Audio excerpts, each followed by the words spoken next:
I believe many of you, myself included, at one point thought it was time to get a gaming laptop. And by that, I do not mean one of those hardcore, most powerful models we review from time to time, but the one with more affordable price tag and very decent performance, which will not only satisfy in gaming aspect, but also be capable of some specific tasks or serve as a desktop replacement. But those kind of models are the hardest to find. We're specifically talking about a gaming laptop with a strong enough processor, graphics card, and a good screen for a maximum of €800 or roughly $910. Those kind of devices usually do not exist in regular offer, with most users opting out to wait for more powerful models or wait for the stock clearance at the local retailers. So, what are the options when you simply want to buy that kind of a device straight away and take it with you home immediately? We are showcasing such a device today, which is the latest addition to the Acer Nitro 5 series, one of the most popular gaming laptop series, which are often sold out as soon as they arrive to the store. So we took one for the grabs just to see why such a high demand for this kind of a device. As soon as we unpack the laptop, we noticed that the design is quite attractive, while the shape of the case is very similar to the Predator models. The material, on the other hand, are not on the same level of quality, so instead of metal, Nitro 5 uses ABS plastic abundantly, but this is a necessary level of compromise that definitely does not affect its basic purpose, and that is definitely gaming. The lid and screen chassis carries the large Acer logo, and the large black monotone surface are broken by the metallic lipstick red molding on the center hinge at the base of the screen. A beautiful and attractive detail that also gives the positively aggressive look. When viewing from the back, the molding continues switching into the exhaust diffusers, whose trapezoidal structure reminds us of a Lambo Veneno. The main part of the base of the chassis is also made of black ABS plastic, and it's dominated by a keyboard with a large keys and red backlight. Special emphasis is placed on WASD and cursor keys, as well as the function key on the numpad section, which you can use to activate the Nitro Sense software tool. Due to the Deja Vu black and red combination and the backlight with 2 levels of intensity, the keys remind us of some earlier models from other manufacturers, and we think Acer should try to escape that cliche. On the other hand, although the keycaps are large and definitely made for gaming, the suspension of the keys is too soft and insensitive, and since the keys are bigger, you feel as if they are rubber like the ones of the ZX Spectrum. The mechanism definitely must have a more pronounced tactile feel because it really lacks just a little fine-tuning of the key suspension in order to be almost close to the ideal for mobile gaming. We have no complaints about the touchpad as it provided a nice feel and good precision. The only problem is the position that is too far to the left and practically goes deep into the zone where you would place the root of your left thumb, so be sure to turn off the touchpad when playing so that gaming does not turn into a nightmare or periodic pop-ups in the middle of action. On the left side of the case, we find a gigabit LAN RJ45 port, one 5 gigabit per second USB-C 3.1 connector, HDMI for connecting external display, and finally a pair of first generation USB-A 3.1 ports with 5 gigabit per second throughput, where the second port has the function of charging USB mobile devices. On the opposite side, we find a combined 3.5mm audio connector for headphones and microphone, USB-A 2.0, a connector for an external power adapter, and a row of exhaust vents. Here we notice a potential problem because the power adapter connector has an L shape, so in order to not interfere with the USB connectors, it almost always covers the exhaust vents. Thus, it somewhat blocks the release of hot air and also gets warm, so we think that Acer should find a better position for it on future models. The bottom part is actually one large plastic cover with quite a large vent zone through which fresh air is injected to cool the CPU and GPU. A part of which is closer to the front of the computer contains speaker openings on the side at the angle, and they are very loud with noticeable surround sound effect. This is definitely much a better solution than when the sound bounces off a surface under the laptop, as the sound is much clearer. Let us also mention the dimensions. Nitro 5 is 36.4 centimeters wide, 25.5 centimeters deep, and 2.6 centimeters thick, and the weight of 2.5 kilograms show that this is one of the light side of gaming laptops. It is made of the so-called obsidian shade of black. After testing several of ultra-portable laptops, the screen of the Nitro 5 was a real refreshment. This device uses the usual IPS panel with LED backlight with Full HD 1080p display, a screen that Acer calls the Comfy View. It comes with a version with an anti-reflective matte coating so the reflection of background light sources is minimized. The 15.6 display with a refresh rate of 60 Hz offers a solid image quality in terms of brightness and contrast, as well as the clarity of fine details or text. This is evidenced by the result of color meter measurements and a good color gamut coverage. All this helps to experience playing your favorite game titles in a right way, as much as that is possible on a screen of 15.6-inch diagonal. The side bezels are relatively thin with angled upper outer edges. The upper and especially the lower bezel are thicker due to the position of the 720p camera, stereo microphone, or electronics for LED screen illumination. The other part of the graphics equation is the NVIDIA GeForce GTX 1650 graphics processor combined with 4GB of local video memory. The well-known GPU is capable of delivering 60 frames per second on average in order to optimally match the screen refresh rate, and with a bit of fine-tuning, even above 60 frames per second. The processor platform consists of a proven Intel Core i5-9300H with 4 physical and 8 logical cores.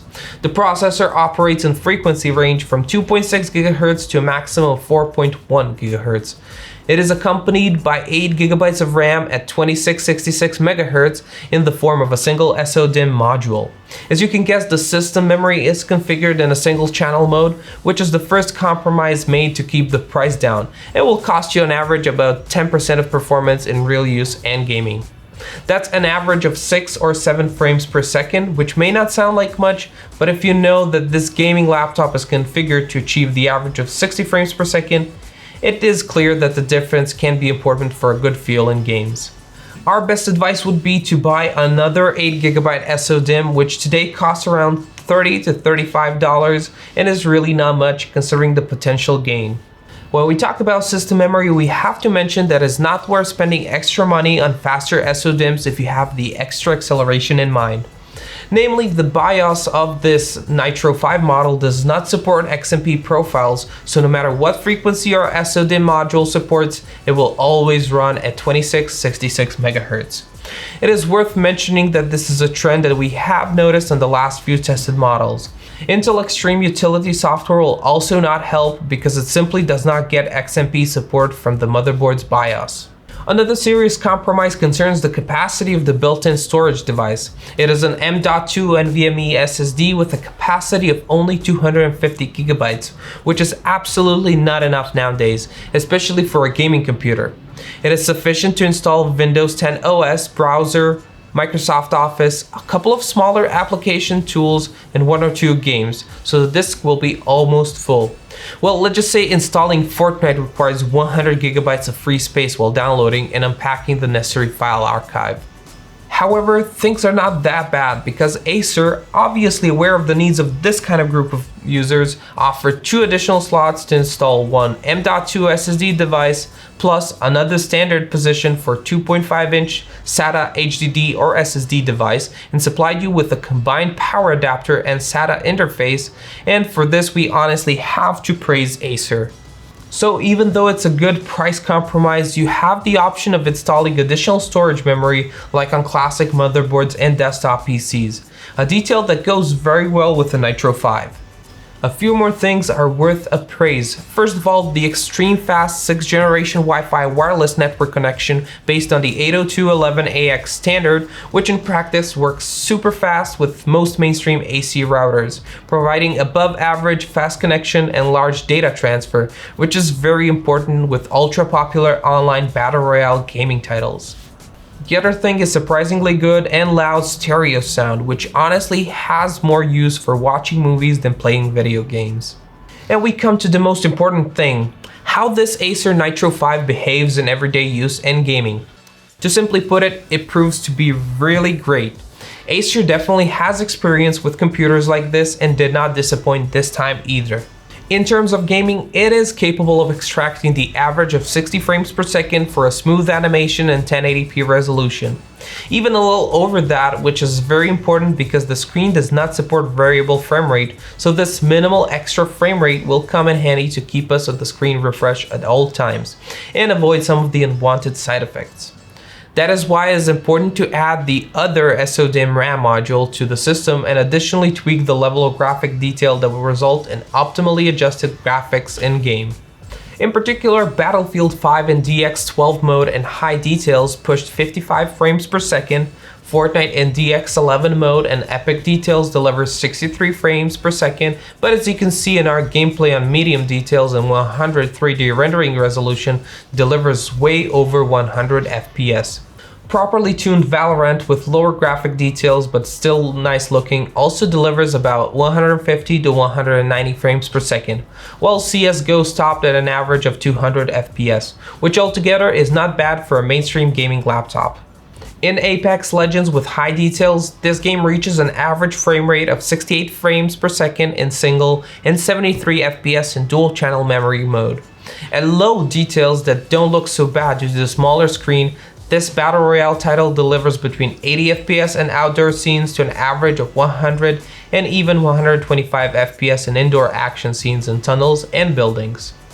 Call of Duty Warzone keeps an average of 70 to 80 FPS in open spaces, which drops to 60 frames per second if there is a lot of smoke bomb effects, but inside buildings it can even climb to 90 or 100 frames per second. Dota 2 delivers an average of around 89 frames per second on high graphics settings and DX11 API, and with a small adjustment can easily reach the average of 100 frames per second and a maximum of 125 FPS, which only in big fight scenes with a bunch of lighting effects goes down to a minimum of 80 to 85 FPS. So during our testing, the FPS was never a problem, but the small screen didn't make the most comfortable experience. To be fair, those who have already decided on a mobile gaming computer have already consciously agreed to that compromise. The computer definitely must be connected to a power adapter during gaming when it consumes an average of about 130 watts of electricity. Battery operation will limit the FPS to 30 frames, which is completely insufficient for gaming and serves primarily for the needs of daily work and viewing of internet content. The 4-cell lithium polymer battery will provide almost 2 hours of autonomy in classic use scenarios. Considering the power consumption, it is expected that the CPU and GPU heat intensively, so we measured the maximum of 93 degrees Celsius for Intel Core i5-9300H, while in the same situations the GeForce GTX 1650 was slightly cooler with a maximum of 71 degrees Celsius. In these situations, the computer becomes loud and the noise made by the fan spinning at 5,000 RPM reaches 45 to 50 decibels, so the headphones become mandatory during intensive gaming use. The chassis is warm but not unpleasantly so, with the temperature at the body level or slightly above, which is definitely tolerable, especially since we tested in rather unfavorable conditions with summer temperatures and only occasional use of air conditioners in the room. We really have no major objections in that regard. In the end, it becomes clear why the Acer Nitro 5 is so popular. Well built and assembled with details that cater to the target gaming audience, this laptop really offers a lot, not only as a gaming computer but also as an everyday device for comfortable work, even in more demanding applications. When you add that all up, we have a versatile and usable, but above all, decent gaming computer with which you will spend hours and hours of enjoying your favorite games. Many computers have a similar processor platform and graphics processor, but the rest of the details such as a good screen and keyboard, above average Wi-Fi connection, good sound and efficient cooling system are what makes Nitro 5 better than the competition. Of course, a very important piece of equation is the affordable price of around 850 euros or roughly $965. We should not forget the attractive appearance, which has a character of a real mobile gaming battle station. So the final impression is that this is undoubtedly one of the best mid-range gaming laptops at the moment. Complaints about the RAM subsystem and the insufficient capacity of the SSD may make it less desirable, but great upgrade options counteract this, making it an unmistakably good choice with excellent value for money in this class of mobile computers. Thank you for watching our review of the Acer Nitro 5 laptop. Don't forget to subscribe to our channel for more reviews, and if you enjoyed this video, please leave a like and share your thoughts in the comment section below. My name is Marco, and I will see you in one of our next reviews.